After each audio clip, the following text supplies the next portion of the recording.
2024 թվականին Հայաստանում շարունակվել է թմրանյութերի ապօրինի շրջանառության դեմ պայքարը, հատկապես անչափահասների շրջանում։ Ըստ վերջին վիճակագրության, նախորդ տարի գրանցվել է 3639, իսկ 2023-ին 5070 դեպք, այսինքն մեկ տարվա ընթացքում դեպքերի թիվը նվազել է 1431-ով, սակայն միաժամանակ 444-ով աճել են մաքսանենգության դեպքերը։ Քննչական կոմիտեի թմրամիջոցների ապօրինի շրջանառության, անչափահասների սեռական անձեռնմխելիության դեմ ուղղված հանցագործությունների և թրաֆիքինգի քննության վարչության պետ Հովհաննես Համբարյանի խոսքով 2024 թվականին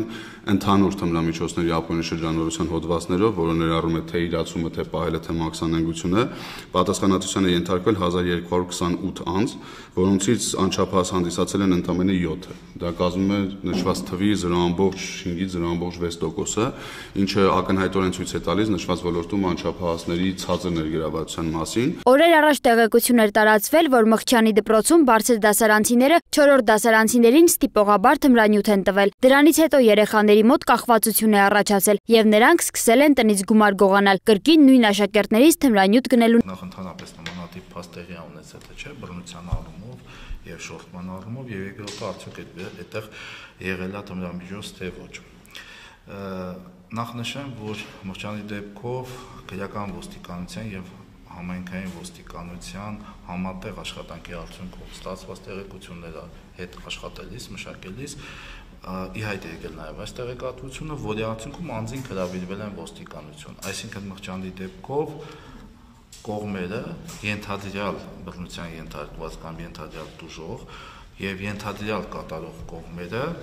իրենք ոստիկանության բաժին չեն ներկայացել սեփական նախաձեռնությամբ, չեն դիմել դիմումով կամ ահազանգով եւ դա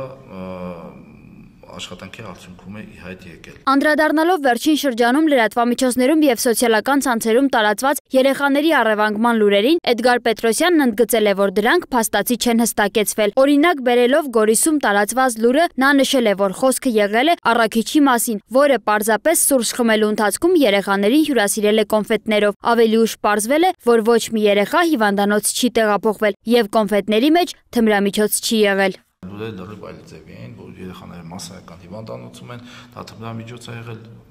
տվել են որպեսզի օգտագործի, հետո առևանգեն, եւ արդյունքում պարզվեց, որ առաքիչը ուղղակի շփոթված էր, ինքը ասում էր, որ կներեք, ես ուղղակի որ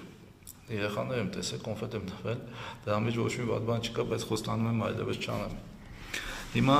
այս իմաստով նմանատիպ շատ տեղեկատվություններ ունենք, մենք առևանգման մասով դեռևս հաստատված փաստ առևանգման հետ կապված չունենք։ Նմանատիպ լուր է ստացվել նաև Հրազդանից, այդ հրապարակումը եւս անցնում է մանրամասն ստուգում, սակայն այս պահի դրությամբ որևիցե առևանգման դեպք իրավական գնահատական չի ստացել, հավելել է Պետրոսյանը։ Նա անդրադարձել է նաև Մարմարիք գյուղում մայիսի 4-ին անհետացած 2-ամյա Տիգրան Նահապետյանի որոնողական աշխատանքների ընթացքին։ Աշխատանքները շարունակում են, ես կարող եմ ասել, որ ցանկացած վարկած ցանկացած տեղեկատվություն, որքան էլ դրանք լինեն առաջին հայացքից հավանական կամ անհավանական, բոլոր հնարավոր միջոցներով ստուգվում է, ընդ որում այստեղ կա նաև լայն ներգրավում հանրության աջակցություն այս առումով, բոլորս միասնական ձևով աշխատում ենք, որպեսզի կարողանանք արդյունք ունենալ։ Կոնկրետ որոնողական աշխատանքների հետ կապված առավել մանրամասն տեղեկատվություն այս պահին ես չունեմ, բայց նոր բան չունենք, բոլոր վարկածները ստուգվում են բոլոր առումներով։ Այսպիսով ներքին գործերի նախարարության եւ քննչական կոմիտեի ներկայացուցիչները հավաստիացնում են, որ բոլոր խնդիրները գտնվում են իրավապահ մարմինների ուշադրության կենտրոնում։ Նրանք հորդորում են հանրությանը չտրվել շահարկումներին եւ սպասել պաշտոնական տեղեկատվություններին։ Սոնա Գիշյան, Free News, Ազատ լուրեր։